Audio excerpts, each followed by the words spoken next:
Hello, my dear friends. Welcome back to my channel of Literary Art. Literary Art के मेरे आज के इस YouTube session में we are going to discuss about the poem which is titled as Lakshman and composed by Torudutt. तोरुदत्त ने जो लक्ष्मण नाम से एक पोयम लिखी हुई है उसी के बारे में आज हम यहाँ पे चर्चा करने जा रहे हैं। फ्रेंड्स, तोरुदत्त ये नाम इंडियन इंग्लिश लिटरेचर में बहुत ही पॉपुलर हुआ है और अगर हम देखें तो हमारी समझ में ये आएगा कि within the age of 21 बहुत ही कम आयु में 21 साल की आयु में ही उन्होंने बहुत सारे वर्क्स लिखे हैं और उन्हें पब्लिश किया है and she gained a lot of popularity just like the other writers और द नॉवेलिस्ट और the composers of her time. उनके एज के जो राइटर्स थे जो कि उनसे काफी बड़े थे एज में, तो उनके हिसाब से अगर तोरुदत्त का राइटिंग्स हम कंपेयर करें तो हमें ये दिखाई देता है कि she lived for 21 years only. Toru Dutt सिर्फ 21 साल की आयु तक ही जिंदा रही है और उसके बाद उनकी डेथ हो गई थी। बहुत ही कम उम्र में उनकी डेथ हो गई थी, 21 साल में ही। तो फ्रेंड्स, इतनी कम आयु में उन्होंने बहुत सारा राइटिंग्स जो है वो किया हुआ है, पोएम्स लिखे हैं, नॉवेल्स लिखे हैं, इसी के साथ ही उन्होंने ट्रांसलेशन भी किया हुआ है। तो उनके साथ जो भी कुछ राइटर्स हम कंपेयर कर सकते हैं उनसे बड़े आयु में बड़े, तो तोरुदत्त की गणना उनके साथ हो सकती है, ऐसा मुझे यहाँ पे लगता है। और in her age she gained a lot of popularity with the other writers of her age, so that is not the a common fact actually if we consider Torudutt. So friends, let us see about her. Torudutt, she was born on March 4th 1856 in Kolkata. Kolkata में 1856 में उनका जन्म हुआ था and she is actually a well-known translator, poet and essays. She is the author of ancient ballads and legends of Hindustan. And the first novel written by Indian writer in French, that means she herself had written that. The prolific translator, she published A Sheaf Gleaned in French Fields. A Sheaf Gleaned in French Fields, it was the novel which she had written in French language. And the book of over 300 French poems translated into English by her. She died on August 30, 1877 at the age of 21 only. So friends, this was about the introduction of the poet Torudutt, and some other works of her are also to be studied, but later on we shall see about that. Now we shall discuss about her poem, and the poem starts with this. See, first of all I shall summarize the poem and later on line by line we shall study it. Lakshman title से एक poem तोरुदत्त जी ने लिखी हुई है और throughout the poem we come across of the fact that the mythology we study Ramayana अगर हम देखें तो हमें एक जो इवेंट क्या कह सकते हैं हम, घटना जो है, एक घटना जो है जहाँ पे सीता एक बहुत ही सुंदर गोल्डन डेयर को देख लेती है और उसके बाद उसे ऐसा लगता है कि I should stitch the choli from his skin. So that wish of her she expressed in front of Ram and Ram went after that golden deer. तो उसके बाद जो कुछ भी घटित हो जाता है उसी टाइम के ऊपर ये जो पोयम है वो लिखी हुई है तोरुदत्त जी ने. तो देखिए, जब राम चले जाते हैं उस गोल्डन डियर के पीछे उसका शिकार करने के लिए, अपनी पत्नी की जो इच्छा थी कि उस गोल्डन डियर के स्किन से वो अपनी चोली बनाए, तो उस इच्छा को पूर्ण करने के लिए राम उस गोल्डन डियर के पीछे चले जाते हैं उसका शिकार करने के लिए। और उसके बाद राम की जो चीखें सीता को सुनाई देती है और उसके बाद जो उसकी मेंटल कंडीशन हो जाती है, and how she insist Lakshman to go after him, go after Ram in order to save him. But Ram had given the orders to Lakshman that he must have to stay with Sita, he must have to protect her in the woods or in the jungle. Why? Because she is alone in the hut or in the jungle, and there can be any danger which can come to her and to her life also. So ये बात राम ने लक्ष्मण को बहुत अच्छी तरह से समझाई हुई थी कि कोई भी डेंजर उसकी लाइफ को हो सकता है अगर हम दोनों भी यहाँ से चले जाए तो। इसलिए मैं उस गोल्डन डियर के पीछे जाता हूँ, उसका शिकार करता हूँ, और लक्ष्मण तुम यहाँ पे रुक के सीता को संरक्षण प्रदान करो। ऐसा एक प्रकार का ऑर्डर राम ने लक्ष्मण को अपने छोटे भाई को दिया हुआ था। लेकिन जब सीता राम की चीखें सुनती है तब उसे लगता है कि Ram Lakshman also Lakshman must have to go to save the life of his brother Ram. और जब वो लक्ष्मण से कहती है कि जाओ, मैं तुम्हारे भाई की चीखें सुन रही हूँ, शायद उन्हें पूरे शत्रुओं ने घेर रखा है और वो मर भी सकते हैं, तो तुम्हें उनकी जान बचाने के लिए जाना चाहिए। तो Lakshman at that time hesitated to go after Ram. Why? Because he was thinking that there can be threat to the life of Sita. Sita की जो प्राण है उसको एक प्रकार से थ्रेट है यहाँ पे जंगल में या फिर उर्स में, तो उसे अकेला छोड़ के मैं नहीं जा सकता हूँ। मेरे बड़े भाई राम ने मुझे जो चेतावनी दी हुई है या फिर जो ऑर्डर दी हुई है, तो उसे तोड़ के मैं कैसे जा सकता हूँ, ऐसा वो सीता से कहते हैं। लेकिन सीता उसे इंसिस्ट करती है, बहुत ही बुरा भला सुनाती है, जिसकी वजह से उसका जो हृदय है वो टूट जाता है। और वो कहता है कि at the end of the poem वो कहता है कि ठीक है, अगर तुम इतना बुरा सोच सकती हो तो ठीक है कि मैं जाता हूँ, चला जाता हूँ और अपनी भाई की जान बचाता हूँ। और वो निकल जाता है अपने भाई की जान बचाने के लिए या फिर उसके पीछे। तो यही जो घटना है, जो समय है यहाँ पे, जबकि राम सीता की इच्छा पूर्ण करने के लिए गोल्डन डियर के पीछे जाता है और लक्ष्मण सीता को प्रोटेक्ट करने के लिए वहां पे कुटिया में रुक जाता है। तो उसके बीच में जो टाइम है उसमें जब सीता वो चीखें सुनती है राम की, तो उसी का संक्षिप्त में विवरण यहाँ पे तोरू दत्त जी ने किया हुआ है, जो कि हम लाइन बाय लाइन यहाँ पे स्टडी करते हैं। तो फ्रेंड्स देखिए, वो कहती है, Lakshman, hark Lakshman hark, again that cry, it is my husband's voice, oh hasten to his succor fly, no more hast thou dear a friend a choice, he calls on thee, perhaps his foes environ him on all sides round, that well it means death is final throes, why standest thou as magic bound। So जब वो राम की चीखें सुनती है तो वो कहती है, देखो देखो लक्ष्मण, तुम्हें कुछ सुनाई देता है, अगर तुम सुन सकते हो तो सुनो, मेरे पति की चीखें मुझे सुनाई दे रही है। Hark Lakshman hark, hark here means to listen, listen Lakshman listen, it is my husband's voice, ये मेरे पति की चीखें है, उनकी आवाज है ये, और पूरी तरफ से शायद उन्हें दुश्मनों ने घेर लिया है। Environ him on all sides round, that well it means death's final throes।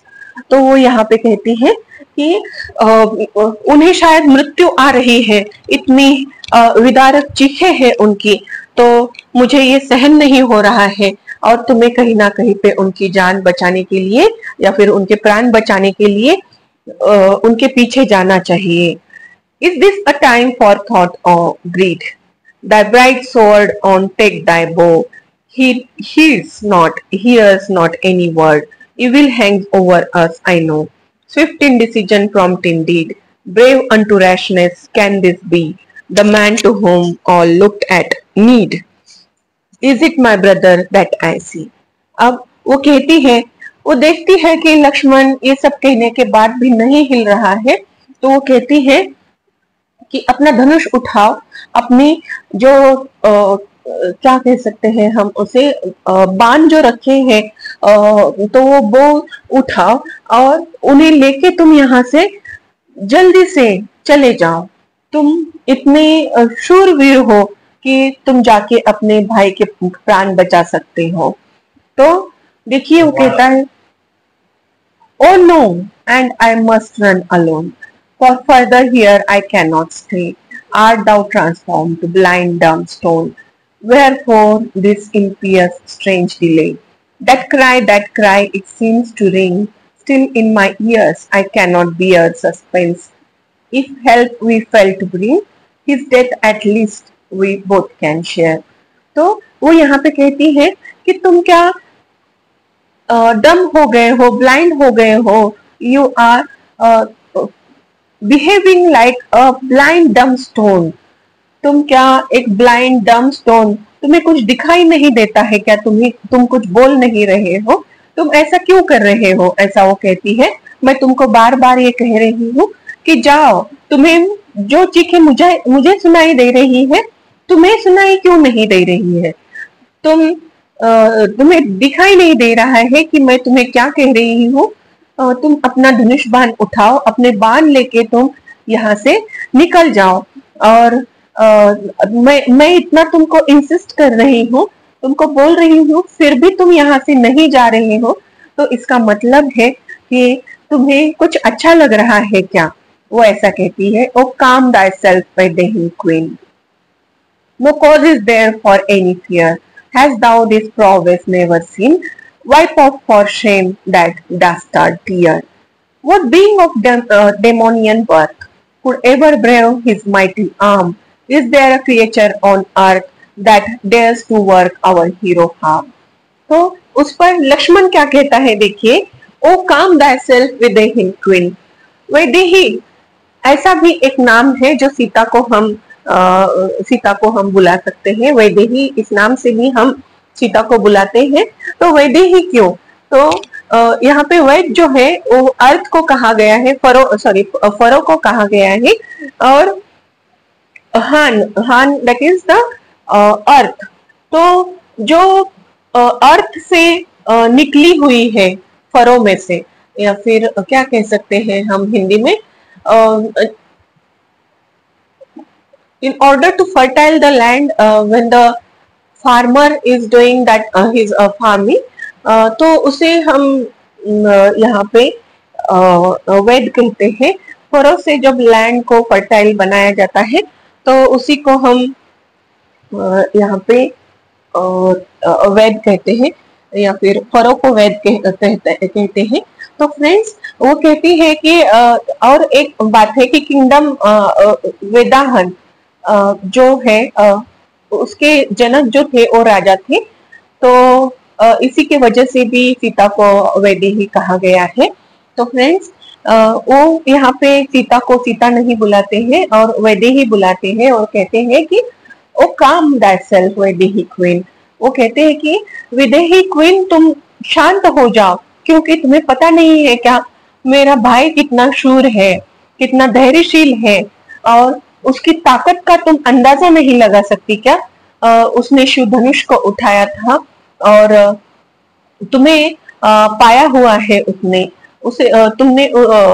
तुमको उसने जीता हुआ है, तो तुम उसकी शौर्यता पर क्यों डाउट कर रही हो? ऐसा वो यहाँ पे कहता है। What being of demonian birth could ever brave his mighty arm?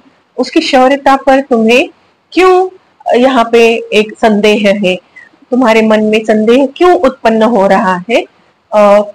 तुम्हें ऐसा लगता है क्या कोई पृथ्वी पर ऐसा कोई है विश्व में जो उसे हरा सकता है या फिर मार सकता है?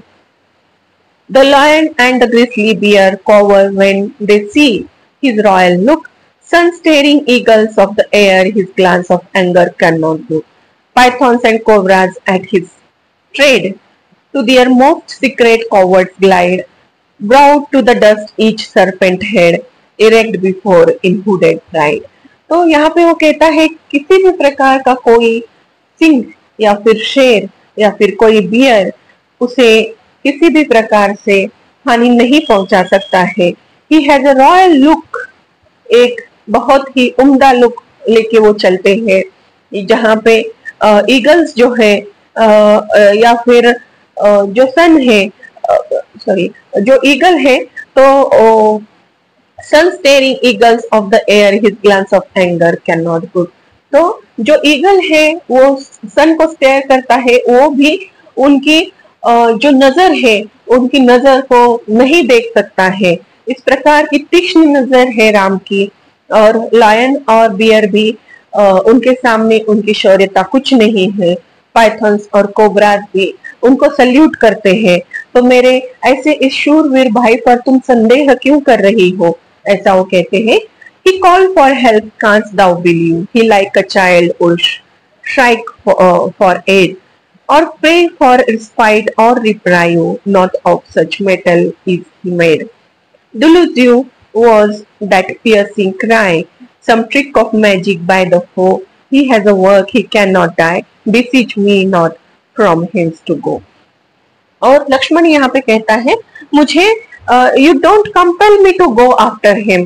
Why? Because यहाँ पे अभी ऐसा कोई शस्त्र नहीं बना हुआ है मेटल का जो कि उसे मार सके. तो ये जो चीखे हैं ये जरूर शत्रु की कोई चाल है जिसकी वजह से मैं तुम्हारे पास से चला जाऊं और तुम्हें तुम्हारे प्राण को कोई हानि पहुंचाए. या फिर वो ऐसा भी कहते हैं यहाँ पे कि ये जो चीखे हैं ये पूरी तरह से मैजिकल है और तुम्हें इससे डरने की आवश्यकता नहीं है. मैं यहाँ से नहीं हिलूंगा. For here beside thee as a guard, it was he commanded me to stay. मुझे यहाँ पे तुम्हें सिक्योर करने के लिए उन्होंने रखा हुआ है, प्रोटेक्ट करने के लिए यहाँ पे रखा हुआ है. और चाहे तुम कुछ भी कहो तुम्हें छोड़ के मैं यहाँ से नहीं जाऊंगा, ऐसा वो कहते हैं. And dangers with my life to ward, if they should come across thy way, send me not hence, for in this wood bands scattered of the giants lurk, who on their wrongs and vengeance root, and wait the hour their will to work. तो अगर यहाँ पे इस जंगल में, इस घने जंगल में किसी ने ये चाल चली हुई है कि मेरे भाई की चीखें सुनकर मैं यहाँ से चला जाऊं और तुम्हारे प्राण को कोई हानि हो, तो ऐसी कोई चाल मैं सफल नहीं होने दूंगा और यहाँ से मैं बिल्कुल भी नहीं जाने वाला हूँ. तो ऐसा वो यहाँ पे कहते हैं. O shame and canst thou make my well, a plea for lingering. Now I know what thou art, Lakshman, and I feel far better where an open foe. Art thou a coward? I have seen thy bearing in the battle fray, where flew the death-fraught arrow skin, else had I judged thee so today. तो वो यहाँ पे ये सब सुनने के बाद लक्ष्मण की बातें वो कहती है कि मुझे तो अभी ये संदेह होने लगा है कि जब मेरे पति को अपने राज्य से निकाल दिया गया था, उन्हें ये जो वनवास दिया हुआ है तो उसमें शायद तुम्हारा भी कोई हाथ है. और अगर वो मर जाए तो शायद तुम्हें ऐसा लगता है कि तुम मुझसे विवाह कर लोगे और पूरा राज्य तुम्हें मिल जाएगा. तो ये बात सही नहीं है. इस प्रकार की बहुत ही निम्न स्तर के विचार यहाँ पे सीता के मन में आ रहे हैं और वो सोच रही है. she has become actually panic. She has become panic and that's the reason why in stress she is saying such things. वो बहुत ही पैनिक हो चुकी है, अपना मानसिक आपा हो चुकी है और इसी की वजह से उसके मन में ऐसे निम्न स्तर वाले कुछ विचार आ रहे हैं. और वो कहती है लक्ष्मण से कि शायद ये जो वनवास उनको मिला है, जिन शत्रुओं ने उनको वनवास में भेजा है, तो शायद उनसे तुम मिले हुए हो और उनको मार के मुझसे विवाह करके तुम शायद पूरा उनका राज्य लेना चाहते हो। तो इस प्रकार की बातें वो यहाँ पे कहती है। तो देखिए आगे लक्ष्मण क्या कहता है, but then my thy leader stood beside, dazzles and cloud when shines the sun, reft of his radiance see it glide, a shapeless mass of vapors done. Show of thy courage, or if not, the matter is far darker dyed. What makes thee loth to leave this spot? Is there a motive thou wouldst hide?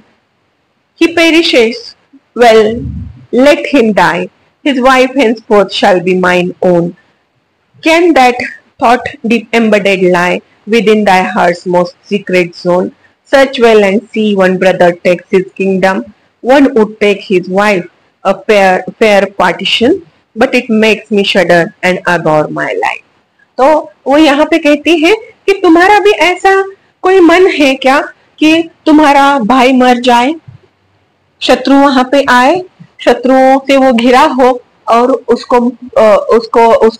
उसकी प्राण को कुछ हानि पहुंच जाए और वो मर जाए, और उसके बाद तुम उसकी जो सुंदर सी ब्राइड है उसके साथ विवाह कर लो और उसका राज्य भी ले लो।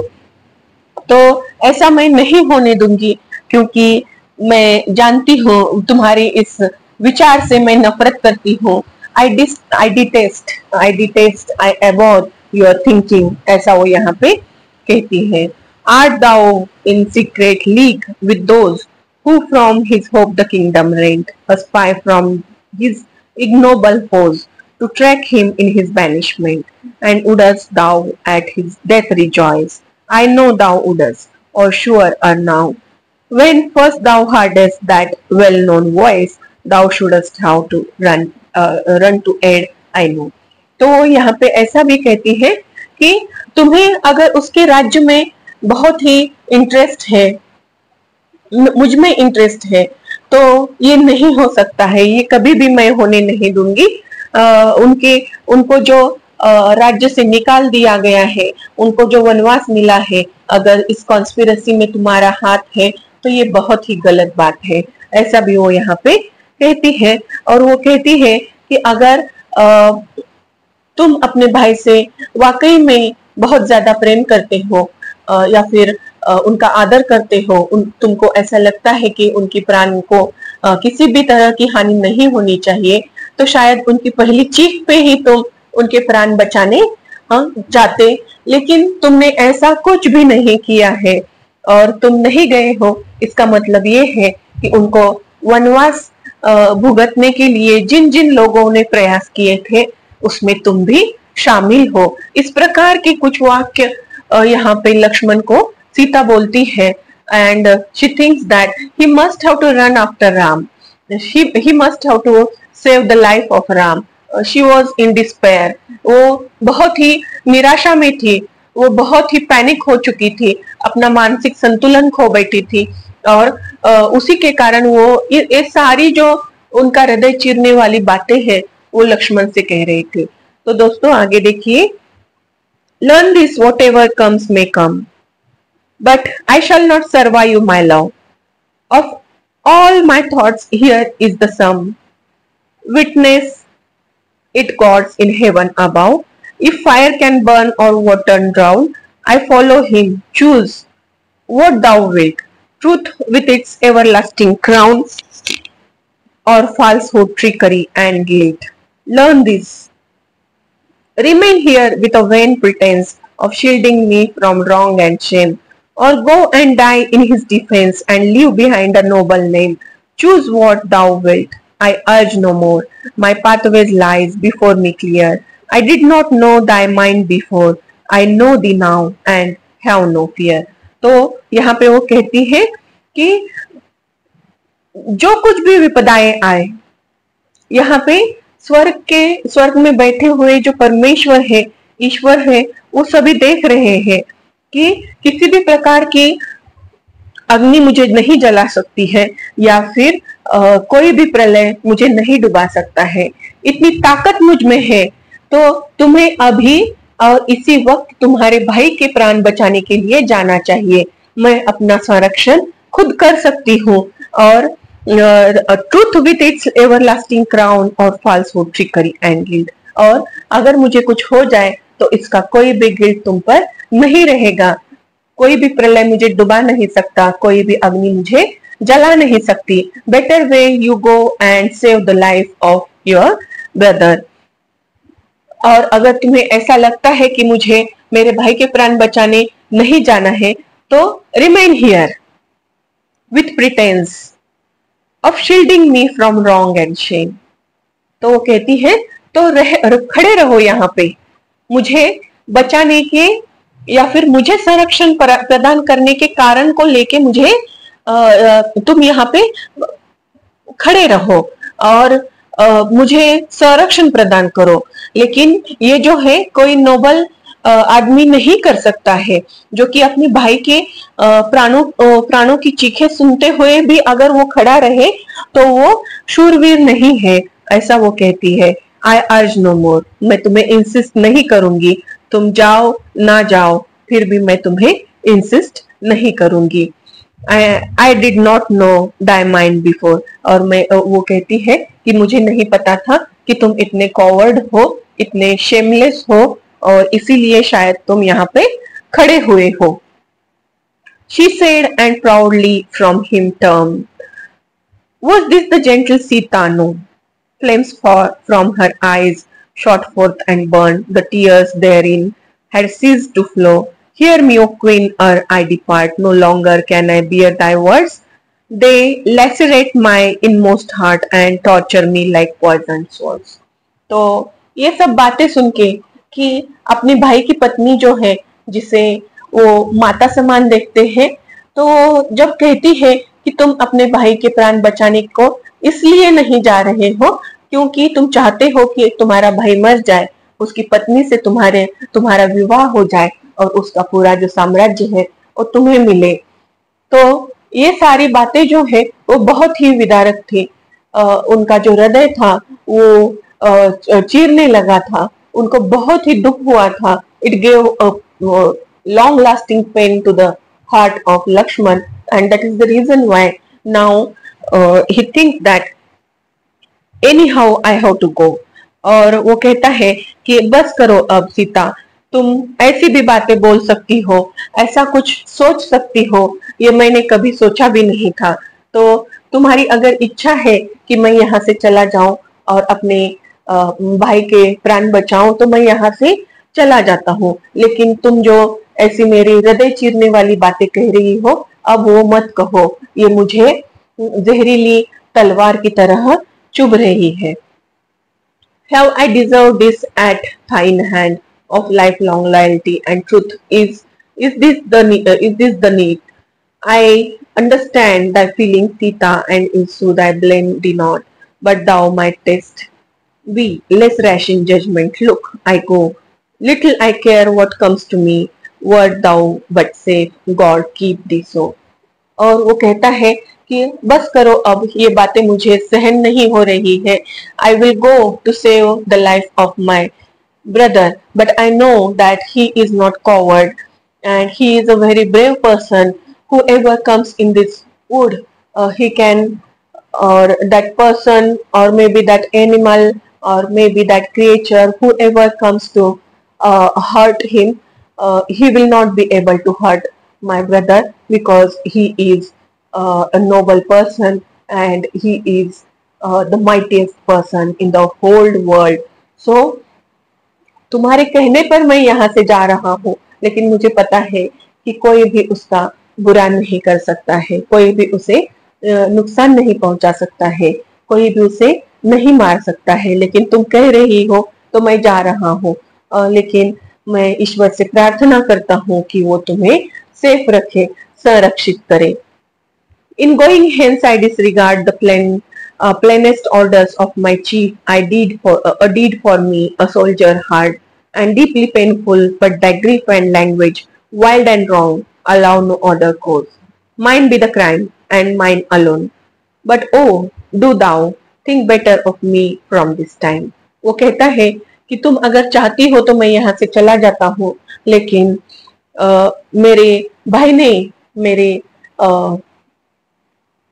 ने जो जिसे मैं अपना सर्वोच्च मानता हूँ, तो उसने जो मुझे कमांड्स दिए हुए हैं, ऑर्डर दी हुई है तुम्हारे संरक्षण के लिए, तो उसे भुलाकर मैं यहाँ से जा रहा हूँ। तो मैं प्रार्थना करता हूँ कि ईश्वर तुम्हारी रक्षा करे। और दूसरी बात ये है कि मैं कभी भी अपनी लाइफ में ये नहीं सोच सकता कि मैं उसके जो आदेश है उनका पालन ना करूं, लेकिन तुम्हारी वजह से, तुम्हारी इन बेवकूफी भरी बातों की वजह से, मेरी हृदय चीरने वाली बातों की वजह से मैं यहाँ से जा रहा हूँ सीता। लेकिन इसके बाद, मेरे जाने के बाद तो कम से कम तुम मेरे लिए अच्छा सोचो। मैं अपनी पूरी लाइफ में, अपने पूरे जीवन में कभी भी अपने भाई के लिए और तुम्हारे लिए बुरा नहीं सोचा है। लेकिन अगर तुम ऐसा सोच रही हो इस वक्त, तो मैं जाता हूँ और तुम्हारी जो इच्छा है कि मैं जाकर अपने भाई के प्राण को बचाऊं, तो मैं तुम्हारी यह इच्छा पूर्ण करता हूँ। Hence with an arrow low, I trace a magic circle or I live. No evil thing within this space may come to harm thee or to grieve. Step not for aught across the line, whatever thou mayst see or hear, so shalt thou bawl the bad design of every enemy I fear. मैं जा रहा हूँ, लेकिन उससे पहले मैं एक रेखा यहाँ पे बनाकर जाता हूँ मेरे इस धनुष बाण की मदद से। और मेरी बाण से जो मैं ये लक्ष्मण रेखा यहाँ पे बना रहा हूँ, उसकी वजह से तुम्हारे जो प्राण है वो संरक्षित हो जाएंगे। लेकिन मैं तुम्हें चेतावनी देता हूँ कि इसके आगे तुम्हें नहीं आना है, चाहे कुछ भी हो जाए। And now farewell what thou hast said, though it has broken quite my heart, so that I wish I were dead. I would before, O Queen, we part. Freely forgive, for well I know that grief and fear have made thee wild. We part as friends, is it not so? And speaking thus, he sadly smiled. And O ye sylvan gods that dwell among these dim and sombre shades, whose voices in the breezes swell and blend with noises of cascades, watch over Sita, whom alone I live and keep her safe from harm, till we return unto our own, and I and my brother arm in arm.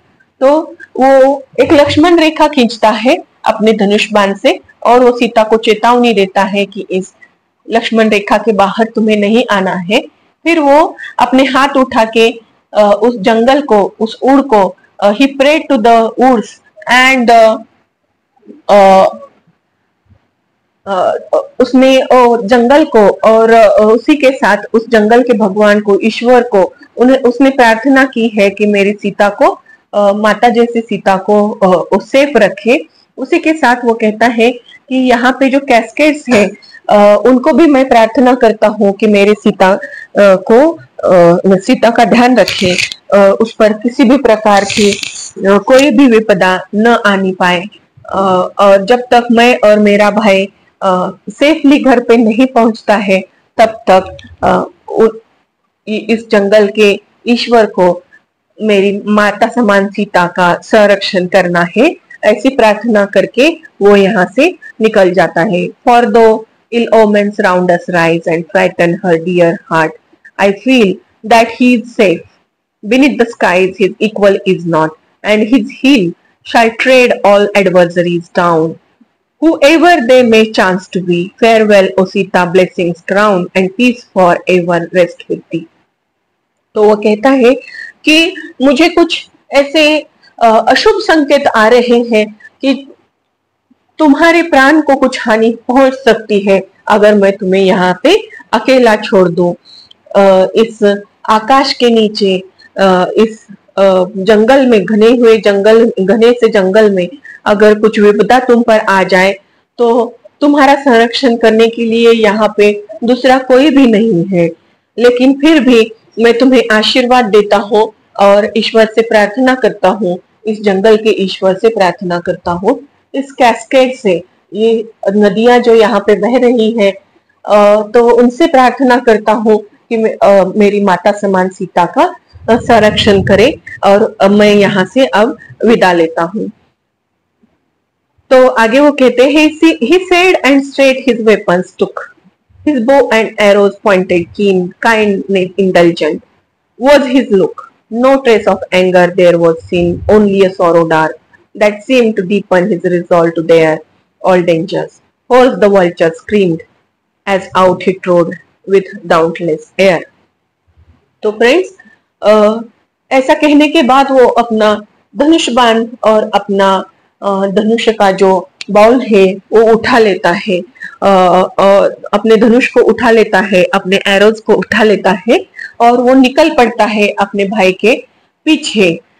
लेकिन उसके मन में कोई भी anger नहीं है, कोई भी क्रूरता या फिर अपनी माता समान सीता ने जो भी बातें कही है उसकी वजह से उसके मन में कोई भी एंगर क्रिएट नहीं हुआ है। वो सोचता है कि बस उस पर कोई विपदा न आने पाए, सीता पर कोई विपदा न आए। अगर मेरे भाई को ये पता चला कि उन्होंने कहा था कि सीता को संरक्षण प्रदान करना, उसकी प्राण को कोई हानि ना पहुंचे, इसकी ये बात इस बात को तुम समझ लेना, इसी की वजह से तुमको मैंने यहाँ पे रखा है। ये बात जो राम ने लक्ष्मण से कही थी, तो उसी के कारण लक्ष्मण वहां पे रुके हुए थे। लेकिन जब सीता उनको बुरा भला कहती है तो उस टाइम लक्ष्मण ये बातें सुन नहीं पाते हैं और राम के पीछे निकल पड़ते हैं। लेकिन वो जंगल को कहते हैं कि मेरी माता समान सीता का संरक्षण करे। और Who's the vulture screamed, और ये जो भयानक जंगल में भयानक से प्राणी है तो उनके जो भी आवाज है या फिर उनके जो भी क्या कह सकते हैं हम, उनकी वजह से जो भी संकट निर्माण हो सकता है तो उन सभी को संरक्षण, उन सभी से सीता का संरक्षण हो सके, इसका पूरा इंतजाम करके ही लक्ष्मण वहां से निकल जाते हैं। As out he strode and dauntless air. Hoarse the vultures screamed. Vultures भी यहाँ पे स्क्रीम कर रहे हैं, तो एक अशुभ संकेत यहाँ पे दे रहे थे वो लोग कि तुम यहाँ से मत जाओ, क्योंकि सीता के प्राण अभी शायद विपदाओं में फंस जाए या फिर कुछ हानि भी हो सकती है उसके प्राणों को। तो ऐसे प्रकार के कुछ इल ओमेंस उनको आ रहे थे, इसलिए वो सीता को छोड़ के नहीं जा रहे थे। लेकिन सीता जो है उनको इंसिस्ट करती है और बार बार बुरा भला कहती है, उसकी वजह से लक्ष्मण को यहाँ से जाना पड़ रहा है। तो यहाँ पे एक थीम हमें मिलती है कि अगर बहुत ही बुरा वक्त हम पे आ जाए तो हमें अपना मानसिक संतुलन नहीं खोना है, किसी प्रकार से भी अपने विचारों को स्टेबल करना है। We have to stabilise our mentality. Instable mentality can not create any type of success in our life. मानसिक असंतुलन से हमें लाइफ में किसी भी प्रकार से यश प्रदान नहीं हो सकता है। इससे तो हम शायद और ज्यादा विपदाओं में गिर जाए। लेकिन अगर हम सीता की मेंटेलिटी देखें तो वो एक शांत स्वभाव की थी, लेकिन राम की चीखें सुनने के बाद वो भी अपना मानसिक आपा खो बैठती है और लक्ष्मण को बुरा भला कहती है। शायद ऐसी बातें कोई सोच ना सके, इस प्रकार की बातें वो सोच लेती है और लक्ष्मण को बहुत ही बुरा लग जाता है उसकी बातों की वजह से और वो यहाँ से निकल जाते हैं। और उसी के कारण सीता के ऊपर रावण की जो किडनैपिंग है, रावण ने जो किडनैपिंग की थी सीता की या फिर अपहरण किया था, उसकी विपदा उसके प्राणों पर आ जाती है। रावण की जो विपदा है वो सीता के प्राणों पर आ जाती है। तो यही बात यहाँ पे हमें तोरुदत्त ने समझाने की कोशिश की हुई है कि किस प्रकार से हमें विपदाओं में भी अपना मानसिक आपा या फिर मानसिक संतुलन नहीं खोना है। बहुत अच्छी तरीके से स्टेबलाइज्ड माइंड से हमें अपने विचार रखने हैं और किसी भी प्रकार से हमें अपने विपदाओं से बाहर बहुत ही अच्छी तरीके से आना है। तो यही बात उन्होंने यहाँ पे हमें समझाई हुई है। दोस्तों, अगर आपको मेरा ये वीडियो अच्छा लगे तो Please like, share and subscribe my channel of literary art. Thank you for watching this video. Thank you so much.